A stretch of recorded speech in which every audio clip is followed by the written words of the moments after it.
మెదక్ జిల్లా రామాయంపేట మండల కేంద్రంలో పంచాయతీ కార్మికులు నిరసన కార్యక్రమం చేపట్టారు. తమకు రావాల్సిన 5 నెలల వేతనాలు చెల్లించాలని డిమాండ్ చేస్తూ మండల పరిధిలోని ప్రగతి ధర్మారం, అక్కన్నపేట, రాయిలాపూర్, కాట్రియాల గ్రామాలకు చెందిన పంచాయతీ కార్మికులు ఎంపీడీఓ కార్యాలయం వద్ద నిరసన తెలిపారు. ప్రభుత్వం వెంటనే తమకు ఇచ్చిన హామీ నెరవేర్చాలని, తమకు ప్రభుత్వ ఉద్యోగులుగా గుర్తించాలని డిమాండ్ చేశారు. లేని పక్షంలో పెద్ద ఎత్తున ఆందోళన కార్యక్రమాలు చేపడతామని హెచ్చరించారు. ఈ కార్యక్రమంలో సిఐటియు జిల్లా ఉపాధ్యక్షురాలు బాలమణి, పంచాయతీ కార్మికులు మహేందర్, కాట్రియాల స్వామి, పర్వతాపూర్ స్వామి, దయాకర్, తారా, నర్సమ్మ, భారతి, బాబాయ్, శ్యామల తదితరులు పాల్గొన్నారు. టోకెన్ సమ్మె జరుగుతుంది. అసెంబ్లీలో మరి మా చర్చలు పెట్టాలని చెప్పి ఇందిరా పార్కు దగ్గరికి ధర్నాకి వెళ్తామని అంటే కూడా అరెస్టులు చేయడం అనేది జరిగింది. ఇందిరా పార్కు దగ్గర మరి అరెస్టులు చేసిన, లాఠీలు చేసిన, ఎక్కడ ఎత్తుకపోయినా గ్రామ పంచాయతీ వర్కర్లు భయపడకుండా మా సమస్యలు పరిష్కారం చేసేంత వరకు మేము సమ్మె చేస్తాం, ధర్నా చేస్తాం.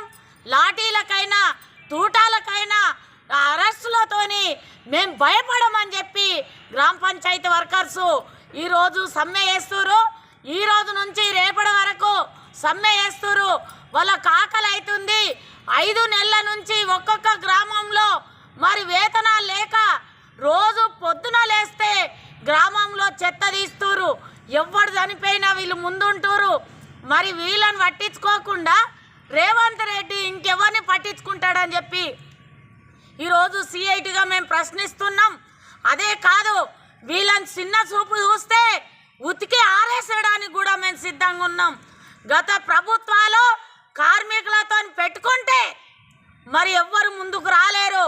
ఇప్పుడు కూడా గ్రామ పంచాయతీ వర్గాల సమస్యలు పరిష్కారం చేయకపోతే మరి గవర్నమెంట్తోని మేము ఎట్లా ముక్కు విండి కార్మికుల టోకే సమ్మె జరుగుతుంది.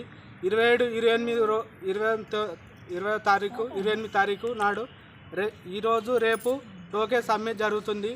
కాబట్టి మేము ఈ సమ్మె ఈరోజు రేపు విజయవంతం చేస్తాము. మా కోరికల మేరకు మా డిమాండ్స్ పెండింగ్ వేతనాలు వేయాలి, 51వ జీవోను రద్దు చేయాలి, పర్మనెంట్ వేతనాలు వేయాలి.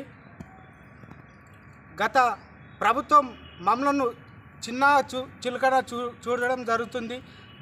ఒక జీపీ కార్మికుడు అంటే చిన్న చూపుగా అయిపోతుంది.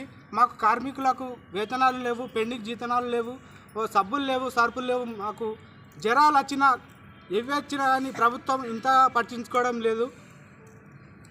కార్మికులకు తరపున నేను ముగిస్తున్నాను. మరిన్ని అప్డేట్స్ కోసం మా ఛానల్ని సబ్స్క్రైబ్ చేయండి.